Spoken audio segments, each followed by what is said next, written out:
saya Isakila, calon guru penggerak angkatan 6. Kali ini saya akan memaparkan tentang koneksi antara materi, kesimpulan, dan refleksi pemikiran Ki Hajar Dewantara.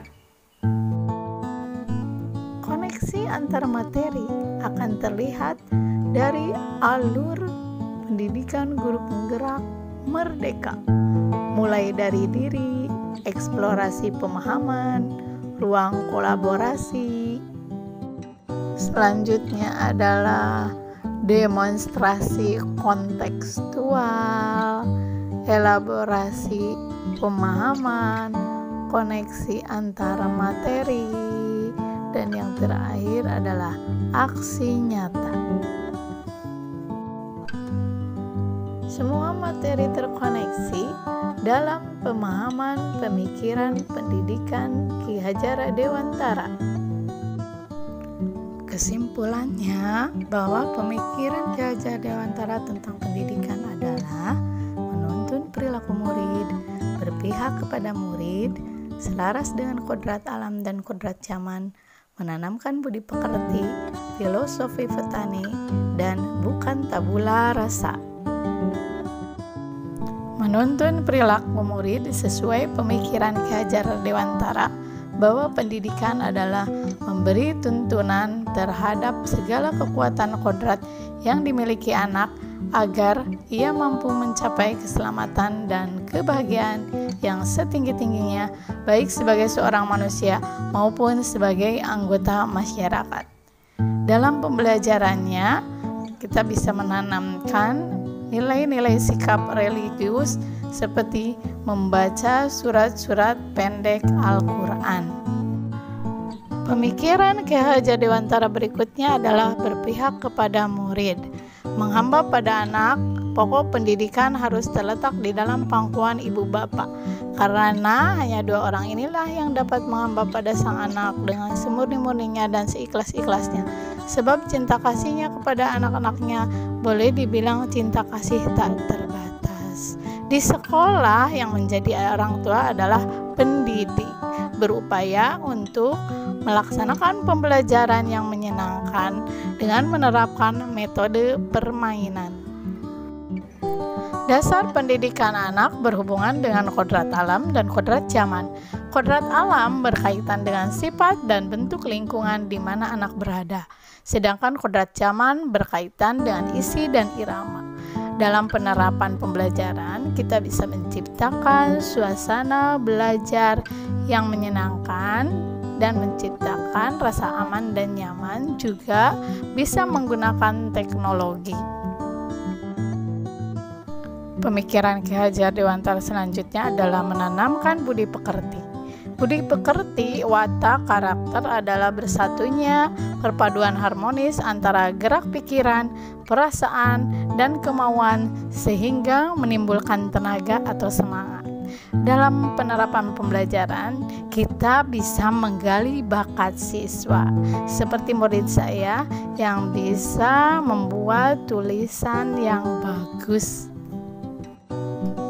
Selanjutnya adalah filosofi petani.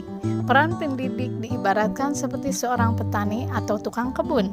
Anak-anak itu seperti biji tumbuhan yang disemai dan ditanam oleh pak tani atau pak tukang kebun di lahan. Dapat tumbuh dengan baik karena perhatian dan perawatan dari pak tani.